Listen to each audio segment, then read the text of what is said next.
Capítulo 9. Honrar a los líderes en el hogar. Volvamos nuestra atención hacia la familia. Comencemos a hablar de los hijos. La Escritura nos dice, honra a tu padre y a tu madre, que es el primer mandamiento con promesa, para que te vaya bien y seas de larga vida sobre la tierra. Efesios 6 del 2 al 3. Honrar a nuestros padres no es una sugerencia, ni una recomendación, más bien es un mandamiento. ¿Han olvidado algunos que debemos guardar los mandamientos de Dios como creyentes del Nuevo Testamento? Es evidencia de que el amor de Dios mora verdaderamente en nosotros. Jesús dice, el que tiene mis mandamientos y los guarda, ese es el que me ama. Juan 14:21. Juan el apóstol lo confirma al escribir, y este es el amor, que andemos según sus mandamientos. Segunda de Juan 6. Una vez que recibimos a Jesucristo como Señor, somos cambiados. La persona que existía anteriormente ya no vive, somos literalmente una nueva creación. Nuestro corazón es hecho nuevo con el temor y el amor de Dios residiendo en nosotros. Nuestros deseos son hacia Dios. Anhelamos agradarle a Él.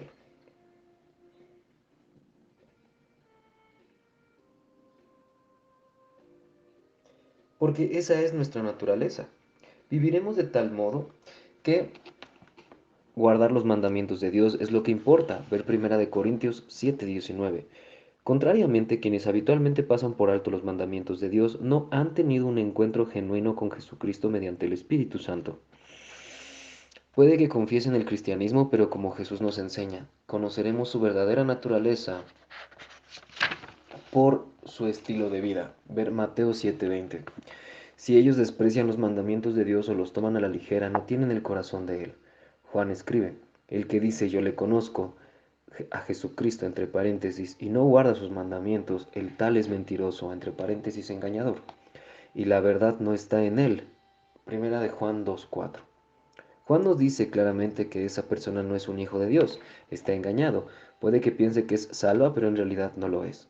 Repasemos de nuevo el significado de honra: valorar, estimar, respetar, tratar favorablemente, tener alta consideración por. Al ver a nuestros padres con los ojos de la honra, nos comunicaremos con ellos con respeto y amor.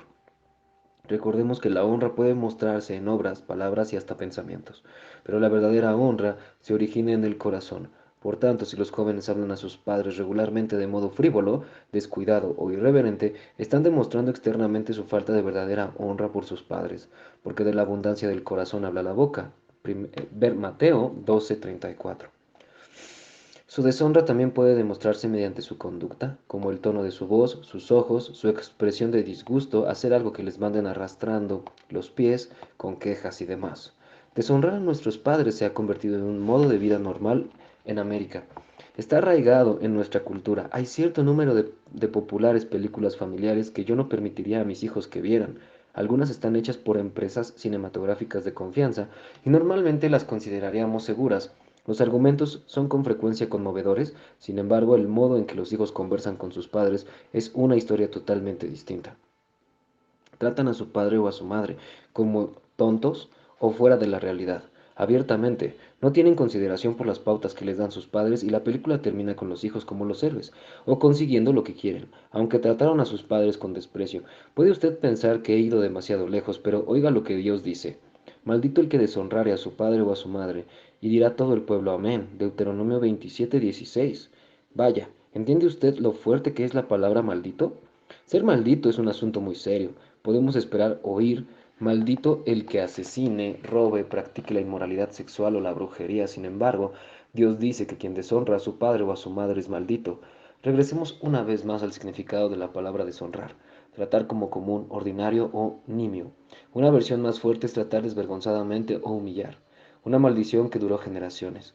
Hay varios ejemplos de la escritura de cómo hubo hombres que llevaron maldición a su vida al deshonrar a los papás. Uno de ellos, muy vívido, es el hijo menor de Noé, Cam. Después del diluvio, Noé se dedicó a la agricultura. Una noche bebió y se emborrachó. ¿Por qué haría eso? Quizá batallaba contra sentimientos de depresión, ya que él era el último papá que quedaba en la tierra, o quizá buscaba alivio de las presiones de tener que reedificar después del diluvio. En cualquier caso, él obviamente estaba abrumado por la presión y buscó alivio. Pero mediante el medio equivocado, una vez ebrio, se fue tambaleando a su tienda. Se quitó toda su ropa y se desmayó. Cam entró en la tienda donde estaba tumbado su papá, miró su cuerpo desnudo, dio un suspiro y salió y se lo contó a todos. No había muchos hombres a quien contárselo en aquella época, solo Sem y Jafet, sus hermanos. Puedo verlo riéndose y con un tono en su voz diciendo: «Hey, muchachos, no van a creer esto. Papá está borracho como una cuba y totalmente desnudo. Tienen que verlo. Vamos». Cuando Sem y Jafet oyeron la burlona historia de su hermano, respondieron de modo diferente. Agarraron una túnica, se la echaron sobre sus hombros a la vez que entraban a la tienda caminando hacia atrás, y cubrieron la desnudez de Noé. Ellos no querían ver la vergüenza de su padre. A la mañana siguiente, Noé se despertó y descubrió lo que Cam había hecho. Leemos: y dijo: maldito sea Canaán, siervo de siervos será a sus hermanos. Dijo más: bendito por Jehová mi Dios sea Sem y sea Canaán su siervo. Engrandezca a Dios a Jafet y habite en las tiendas de Sem, y sea Canaán su siervo. Génesis 9 del 25 al 27. Esa palabra profética que salió de la boca de Noé era para varias generaciones. Los cananeos, que eran los descendientes de Cam, fueron malditos y finalmente fueron rebasados por los hijos de Israel por mandato de Dios. Cam deshonró a su padre y causó una maldición sobre su propia vida y sobre sus descendientes. Es interesante observar que la conducta de Cam produjo graves consecuencias para él, mientras que la borrachera de Noé no trajo ninguna que esté registrada en la Escritura. De hecho, Hebreos 11 dice que Dios se enorgullece de los patriarcas. Uno de ellos es Noé. Oh, sí, el hombre que se emborrachó por completo. Es obvio que él se arrepintió de su pecado y fue perdonado. Sin embargo, no leemos de Cam en ese capítulo. De hecho, nunca oímos que se vuelva a mencionar su nombre de nuevo en la Biblia bajo una luz positiva. El fracaso moral de Noé se convirtió en una prueba de honor para sus tres hijos y reveló sus corazones. Uno de ellos carecía de honor y era rebelde, los otros dos eran respetuosos y evitaron juzgar aquello de lo que ellos no eran responsables. La conducta de Noé no fue piadosa, pero era Dios quien debía tratar con él y no el hijo, desde luego. Los dos que entendían eso pudieron seguir honrando de corazón. El hijo que adoptó el papel de juzgar los actos de su papá cayó en deshonra y, como consecuencia, fue maldecido. Otro hecho muy interesante a observar es que Cam fue muy preciso en su relato. Su padre estaba borracho y desnudo, sin embargo, Cam estaba equivocado en principio. La lógica justificaría sus actos. Él repitió solamente lo que vio, sencillamente estaba siendo veraz. Sin embargo, el principio del honor y de la autoridad en el reino dice otra cosa.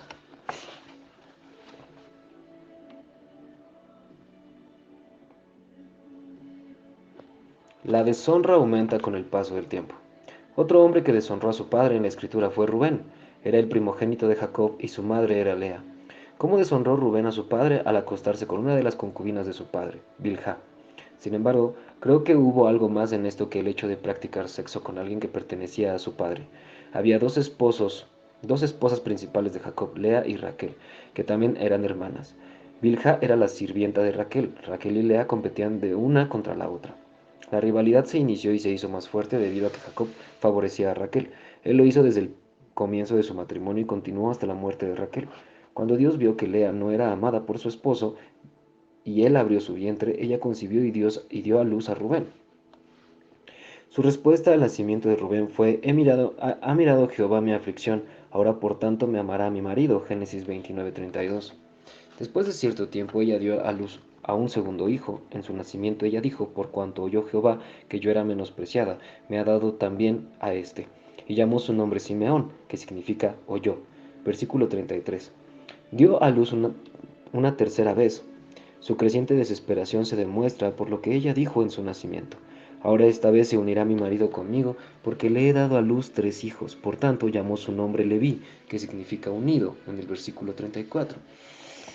Cuando Raquel vio la prosperidad de su hermana y que ella no podía quedarse embarazada, diseñó un plan para frustrar cualquier ganancia de terreno sobre ella que Lea pudiera haber obtenido.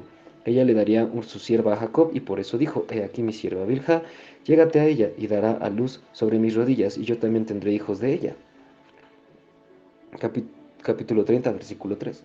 Cuando el bebé nació, Raquel dijo: con luchas de Dios he contenido con mi hermana y he vencido, y llamó su nombre Neftalí. Versículo 8. Rubén, al ser el primogénito, fue testigo de toda la lucha y la contención entre su madre y Raquel. Él tenía la edad suficiente para ver el dolor de su madre al ser ignorada por su padre. Por tanto, sucedió que Rubén salió a los campos y buscó mandrágoras para su madre. Cuando Lea los- las recibió de su hijo, Raquel sintió envidia y deseó las mandrágoras, así que se entabló un trato. Raquel le daría a Lea una noche para dormir con Jacob. Cuando Jacob llegó del campo aquella noche, Lea salió a su encuentro y dijo: Llégate a mí, porque a la verdad te he alquilado por las mandrágoras de mi hijo. Versículo 16. Es evidente por este incidente que Jacob pasaba la mayoría de sus noches durmiendo con Raquel, y la única manera en que Lea podía asegurarse de tenerlo era pagando por ello. Rubén observó con dolor estos tratos duros dentro de su familia. Estoy seguro que su resentimiento de la conducta desfavorable y poco amable de su padre hacia su madre se iba haciendo más fuerte cada día. No se detuvo solamente con la actividad en el dormitorio, se veía en todas las áreas. Pasó el tiempo, y después de que le nacieron 10 hijos a Jacob, finalmente Raquel tuvo un hijo, José. El resentimiento de Rubén se multiplicaba, observando cómo su padre favorecía al único hijo de Raquel. A José le daba un trato preferencial, era amado más que todos los otros, y hasta se le dio un glorioso manto que significaba la preferencia de su padre. Cuando la familia huyó de Labán, el padre de Lea y Raquel, les llegó la noticia de que Esaú estaba viajando para reunirse con la familia con 400 hombres. El temor se apoderó de Jacob, porque él recordaba el voto que su hermano había hecho de matarlo por haberle robado la primogenitura. Jacob, en un intento por salvar su vida y su posteridad, dividió a su familia. Los envió en grupos delante de él para que se encontrasen con Esaú. La idea era, si Esaú mataba a los primeros grupos, Jacob podría huir de su hermano a tiempo para salvar su vida y las de los más cercanos a él. Veamos cómo dividió a su familia. Y puso las siervas y sus niños delante, luego a Lea y sus niños, y a Raquel y a José los últimos. Capítulo 33, versículo 2. ¿Puede imaginar el dolor o la ira que sintió Rubén? Él y su madre son puestos delante de Raquel para morir, mientras que su padre favorece a Raquel y a su hijo, y los pone en el último grupo con Jacob. Siguió pasando el tiempo, siguió creciendo el resentimiento. Raquel dio a luz a un segundo hijo y murió en el parto. Jacob lamentó mucho y levantó un pilar sobre su tumba, que permanecería durante generaciones. Es interesante observar que nunca oímos del pilar de Lea, solamente del de Raquel. Por tanto, es obvio que ese monumento funerario era inmenso y glorioso. Lo más probable es que para entonces Rubén estuviera furioso de amargura. La Biblia dice que inmediatamente después de la muerte de Raquel, fue Rubén y durmió con Bilhá. Rubén vivió en agonía viendo esa rivalidad mientras crecía. Resentía el hecho de que su padre favoreciera a Raquel y no amase a su madre. Es bastante posible en realidad, probable que él durmiera con Bilhá no solo para tener sexo, sino para llevar vergüenza a la tienda de Raquel y devolver un poco del dolor que él sufrió por actos de su papá. Ahora veamos lo que Dios dice sobre Rubén mucho tiempo después de que todos los hermanos estuvieran muertos. Los hijos de Rubén, primogénito de Israel, entre paréntesis, porque él era el primogénito, mas como violó el lecho de su padre, sus derechos de primogenitura fueron dados a los hijos de José, hijo de Israel, y no fue contado por primogénito. Primera de Crónicas 5:1. Es muy interesante observar que los actos de Jacob estuvieron mal en cuanto a que amaba a Raquel, pero menospreció a Lea. De hecho, no era bueno ante los ojos de Dios, porque leemos: y vio Jehová que Lea era menospreciada y le dio hijos. Génesis 29:31. Dios bendijo a Lea en el área de su aflicción creada por su esposo. Rubén veía con precisión la evaluación que hizo de la conducta de su padre no fue inventada. Sin embargo, lo que permitió que creciera en su corazón fue lo que lo envenenó. Dejó ir la honra que Dios pone en el corazón de cada niño y abrazó una actitud de resentimiento que promovió la deshonra. Él permitió que creciera hasta el punto en que justificó su conducta deshonrosa hacia su padre. Eso le costó caro. Perdió su primogenitura. Recordemos, por un capítulo anterior, que Ana fue insultada por el sacerdote Elí y, sin embargo, ella no permitió que la conducta deshonrosa de él frustrara la honra que Dios nos manda que mostremos a quienes están en autoridad. Ella recibió una recompensa completa. Rubén, por otro lado, perdió su recompensa, su herencia. Él fue 100% correcto en su evaluación, pero estuvo 100% equivocado en su respuesta. No permita que la mala conducta de otra persona le afecte. Cada vez se ha aclarado más para mí en los últimos años que no podemos permitir que la mala conducta de otros afecte lo que sabemos que es una conducta correcta. Esta verdad se ve claramente en la vida de Moisés. Los hijos de Israel, al igual que Jacob, se habían comportado regularmente de una manera que no era agradable a Dios. Con Jacob fue despreciar a su esposa, con ellos era la queja constante, como Rubén. Moisés sufrió por la mala conducta de ellos. Durante 40 años se le negó la tierra prometida y estuvo metido en el desierto debido a lo que ellos hicieron. Entonces se estaban quejando de nuevo porque no tenían agua. Por tanto, Dios le dijo a Moisés: que hablara una roca y saldría agua de ella, pero en ese punto Moisés estaba tan harto de su conducta que reunió a los israelitas y gritó: «Oíd ahora, rebeldes, ¿os hemos de hacer salir aguas de esta peña?». Entonces alzó Moisés su mano y golpeó la peña con su vara 2 veces. Números 20, 10 y 11. La conducta de Moisés dio como resultado que se le negara el privilegio de llevar a la nación a la tierra prometida. Años después, oigamos lo que el salmista escribió: «También le irritaron en las aguas de Meribá, y le fue mal a Moisés por causa de ellos, porque hicieron rebelar a su espíritu y habló precipitadamente con sus labios». Salmo 106, del 32 al 33. La mala conducta de ellos llegó a Moisés, por tanto, él actuó contrariamente a la palabra de Dios. Le costó caro. Yo personalmente he escrito en mi Biblia acerca de este versículo. No podemos culpar de nuestra mala conducta a la mala conducta de los demás. Esa es una dura lección que aprender para cada uno de nosotros. La conducta del padre de Rubén no fue honorable hacia su madre. Sin embargo, no justificaba la actitud y la conducta deshonrosa de Rubén hacia su padre. Dios nos dice que honremos a nuestro padre y a nuestra madre, a pesar de lo buenos o lo malos que sean ante nuestros ojos, o de lo honrosa o deshonrosa que sea su conducta. Una vez más, como una nota aparte muy importante, permita que le recuerde el importante principio que enseñamos en un capítulo anterior. Debemos honrar siempre a la autoridad y someternos a ella. También debemos obedecer a la autoridad. Sin embargo, en cuanto a la obediencia, no debemos obedecer a una autoridad si nos ordena que hagamos algo que es contrario a la palabra de Dios. Un ejemplo puede ser: si un padre le dice a un hijo que mienta a su maestro, el hijo puede decirle con respeto a su padre: «Yo te respeto y te honro, pero no puedo mentir, porque eso es un pecado contra Dios». O un caso más grave sería si un padre está asaltando sexualmente a un joven. El hijo o la hija deben buscar ayuda de otras autoridades. Ellos no deshonran a su padre al buscar obtener ayuda para ellos y para él. Recompensa doble.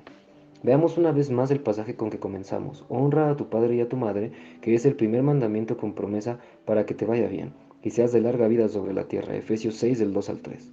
La recompensa de la honra es doble y se expresa claramente en este versículo. En primer lugar, le irá bien. Experimentará éxito en la vida junto con paz, gozo, amor y salud. Disfrutará de una vida gratificante. En segundo lugar, vivirá una vida larga sobre la tierra. Se le promete no morir prematuramente de alguna enfermedad fatal, accidente de auto u otro accidente imprevisto. Puede que se pregunte: «Pero conozco a alguien que honraba a sus padres, pero murió en una edad temprana». Eso puede ser cierto, así que ahora usted pregunta: entonces, ¿por qué no se aplicó a ellos esa promesa? Dicho sencillamente, las promesas de Dios no son automáticas, deben adquirirse por fe. Puede que se sorprenda usted de esta afirmación, pero permita que ponga un ejemplo de esta verdad de la Escritura. Dios dio una promesa de pacto a Abraham de que mediante su hijo Isaac llegaría la semilla prometida. La palabra de Dios concreta era: «Y confirmaré mi pacto con él como pacto perpetuo para sus descendientes después de él». Génesis 17, 19. Para confirmar, leemos de nuevo: «En Isaac te será llamada descendencia». Romanos 9, 7. Siendo ese el caso, Isaac tenía que tener hijos, ¿verdad? ¿Quién escogió a la esposa de Isaac? La respuesta es Dios mismo. Recordemos que el sirviente de Abraham salió a buscar a la esposa de Isaac entre los familiares de Abraham.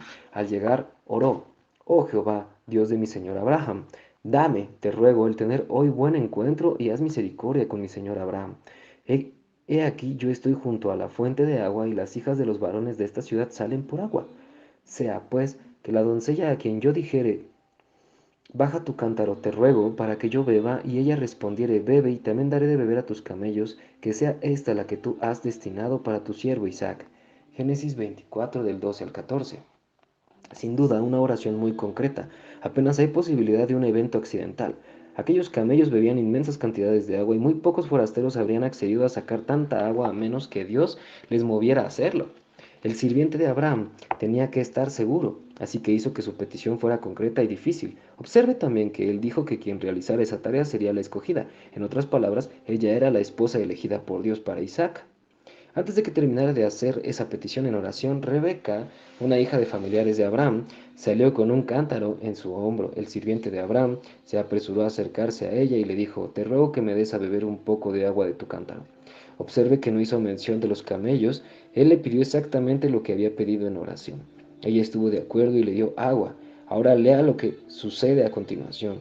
«Y cuando acabó de darle de beber, dijo: también para tus camellos sacaré agua hasta que acaben de beber». Versículo 19. Sucedió exactamente lo que el sirviente de Abraham había pedido y él quedó sorprendido y lleno de gozo. Se deleitó en lo rápido que su oración había sido contestada. Sin embargo, la tarea no estaba completa. Había que cruzar el puente final de la elección confirmada de Dios para Isaac. ¿Le permitiría a su familia irse con un hombre al que no había conocido antes de ser llevada permanentemente a una tierra con la que no estaban familiarizados? Cuando el sirviente de Abraham relató la historia de la familia de Rebeca, a la familia, perdón, de Rebeca, los hombres de la casa respondieron: de Jehová ha salido esto, no podemos hablarte malo ni bueno. Versículo 50. Al día siguiente la familia le permitió partir y el sirviente de Abraham la llevó a Isaac y se casaron. Ahora bien, esta es la parte más increíble de la historia. Dios escogió a esa mujer para Isaac de manera milagrosa. Sin embargo, una vez se casaron, se descubrió que Rebeca era estéril. No podía tener hijos. ¿Cómo? ¿Por qué escogería Dios a una mujer estéril para Isaac, cuando él había prometido que la semilla vendría mediante Isaac? La respuesta yace en el hecho de que las promesas de Dios no son automáticas, tienen que ser adquiridas y recibidas por fe. Leemos: y oró Isaac a Jehová por su mujer, que era estéril, y lo aceptó Jehová, y concibió Rebeca su mujer. Génesis 25:21. ¿Qué oraba él? Él clamó: Dios, tú prometiste que naciones y reyes vendrían por medio de mí, y que la semilla vendría mediante mis descendientes. ¿Cómo puede suceder eso si mi esposa no puede tener hijos? Oh Señor, oro que abras el vientre de Rebeca para que la semilla prometida pueda venir de acuerdo a tu promesa. Una ley espiritual. Hay una ley espiritual que debemos conocer y entender. La Escritura hace esta declaración para siempre: oh Jehová, permanece tu palabra en los cielos. Salmo 119:89. Observe que no dice: para siempre permanece tu palabra en los cielos y en la tierra. No. Afirma claramente que su palabra permanece para siempre en los cielos. No se dice nada de la tierra. ¿Cómo entonces permanece su palabra en la tierra? Al examinar otros pasajes de la Escritura se nos dice: por boca de 2 o 3 testigos se decidirá todo asunto. 2 Corintios 13:1. Observe que es por boca de 2 o hasta 3 que se deciden o establecen las palabras. Ahora veamos lo que Dios dice: así será mi palabra que sale de mi boca. No volverá a mí vacía, sino que hará lo que yo quiero y será prosperada en aquello para que la envíe. Isaías 55:11. ¿Cómo vuelve su palabra a él? La respuesta es sencilla: por otras bocas. Dios es el primero, nosotros somos los segundos. Por tanto, cuando hablamos con nuestra boca su palabra, que ya ha salido de la boca de él, entonces la establecemos en esta tierra. ¿Ve esta increíble verdad? Dios prometió que mediante Isaac vendría la semilla, pero fue necesario que Isaac lo pronunciara por su boca para establecer esa promesa en esta tierra, tanto en su vida como en la de su familia. Dios dice que si honramos a nuestros padres, Él promete una vida larga. Si hablamos esta promesa en fe, establecemos lo que Él ya ha hablado en nuestras propias vidas. Nosotros somos la segunda boca, la cual lo establece aquí en la tierra. Estoy tan emocionado en este momento que apenas puedo soportarlo. Esto significa que podemos mirar a la cara a la enfermedad y declarar la promesa del pacto de Dios de vivir una vida larga, y esa enfermedad tendría que irse. Podemos declarar confiadamente seguridad en nuestros viajes, nuestra casa o en cualquier otro lugar donde aceche el peligro. Podemos decir con confianza: no temeré a 10 millares de gente que pusieren sitio contra mí. Salmo 3:6. Porque Dios me satisfará con larga vida y me mostrará su salvación. Salmo 91:16. También podemos declarar la promesa de que nos irá bien. Si estamos afrontando dificultades, situaciones que parecen sombrías y desesperadas, podemos decir con valentía: he honrado a mi madre y a mi padre. La promesa del pacto de Dios para mí es que me irá bien. En el nombre de Jesús ordeno a los muros de la carencia, la depresión, las malas circunstancias y cualquier otra cosa que se retiren y abran paso. Podemos hacer eso con cualquier promesa del pacto de Dios. La única diferencia entre quienes caminan en vida abundante y quienes sufren carencia es que los primeros han hablado con su boca.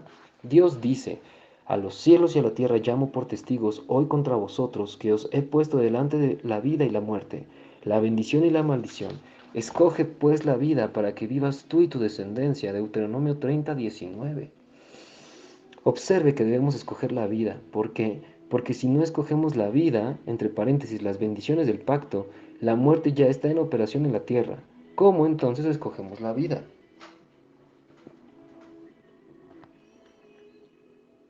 Leemos una vez más: la muerte y la vida están en poder de la lengua, y el que la ama comerá de sus frutos. Proverbios 18:21. ¿Podemos ponernos de acuerdo con las promesas del pacto de Dios o con las maldiciones de Satanás de carencia, enfermedad y muerte? Es tan sencillo que muchos tropiezan en esta verdad. Por ese motivo, Santiago afirma: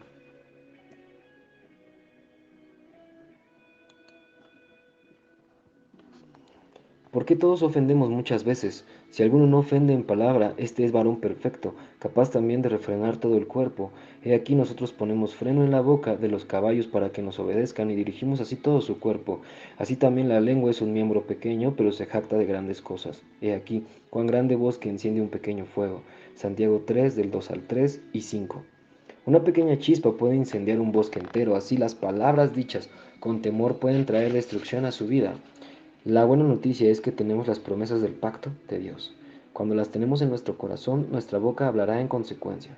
Santiago sigue diciendo que la lengua es como una fuente de agua, no puede dar agua dulce y agua amarga al mismo tiempo. La clave no es la fuente, sino la tierra, la fuente de procedencia del agua. Aún así, no es la lengua, sino la fuente de procedencia, es decir, lo que hay en nuestros corazones. Porque Jesús afirma, porque de la abundancia del corazón habla la boca. Lucas 6:45. Dios dice que tendrá usted una vida buena y larga si honra a sus padres. A medida que lee usted estas palabras, el Espíritu Santo está plantando esta verdad en su corazón y comenzará usted a hablar de acuerdo a ella. No base su fe en las experiencias de Dios que tienen otras personas, sino en la integridad de la palabra de Dios. Yo sé que no moriré prematuramente. Esta promesa está arraigada profundamente en mi corazón y Dios está vigilando su palabra para cumplirla. El llamado de la esposa a honrar. Con respecto a la función de la esposa leemos, y la mujer respete a su marido, Efesios 5:33. Vaya, él lo ha dicho. Puede ver que Pablo deletrea que la esposa debe honrar a su esposo. Más adelante en este libro nos centraremos en el honor que los esposos deben tener a sus esposas, pero en este capítulo estamos hablando concretamente de quienes están en autoridad por encima de nosotros. El esposo es la cabeza del hogar. Los hombres chauvinistas no inventaron esto, es idea de Dios. Es imposible tener verdadera paz y bendición en un hogar donde la esposa dirige o domina, donde el esposo no es respetado como la cabeza. Por el contrario, cuando una mujer de Dios valora a su esposo como el líder del hogar, ella recibirá la recompensa de la honra. Puede que venga directamente por medio de él, pero a veces puede venir por otros caminos. Recientemente yo estaba ministrando en una iglesia muy grande en Europa.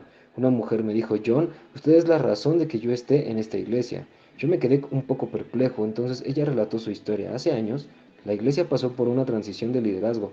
Ella y su esposo viajaban una considerable distancia para asistir a aquella iglesia, así que parecía un buen momento para probar otras iglesias más cercanas a su casa. Después de visitar varias, a ella le gustó una pequeña iglesia que estaba cerca de su barrio. Sin embargo, el esposo sentía que ese no era el lugar donde deberían estar. Él sentía que deberían regresar a su iglesia original. Ella lo hizo con renuencia, pero siguió asistiendo a la iglesia pequeña los domingos en la noche. Ella llegó a estar más unida e implicada en la iglesia pequeña y finalmente los líderes de la iglesia más pequeña la desafiaron. ¿Cuándo va a ponerse delante de su esposo y decirle que tiene usted que obedecer la guía de Dios de asistir a nuestra iglesia? Este tipo de liderazgo me causa horror.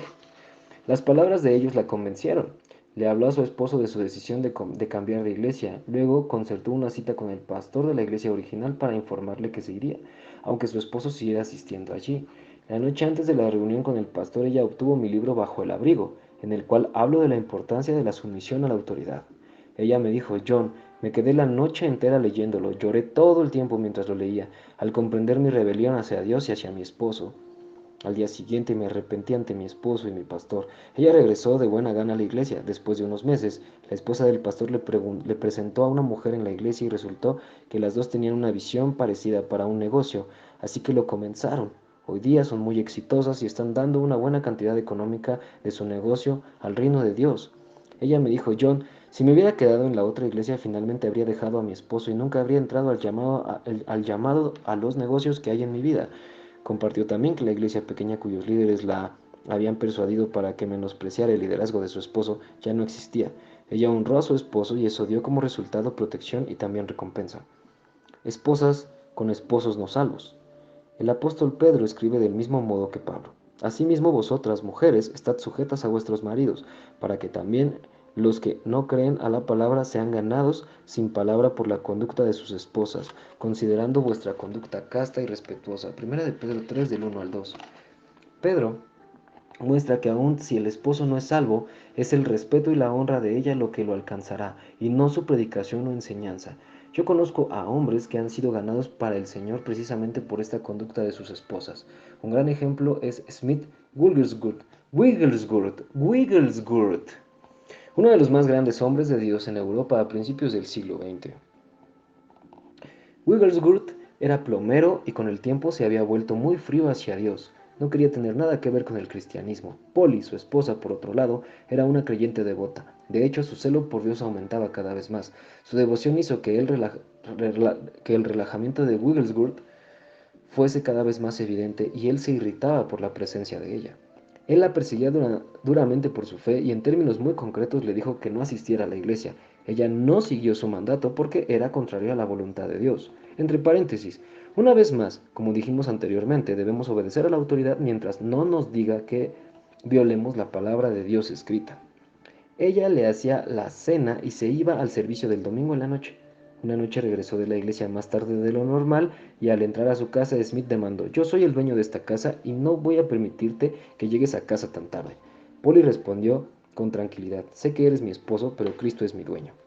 Muy molesto y furioso, Wigglesworth abrió la puerta trasera y la obligó a salir de la casa y cerró luego con llave.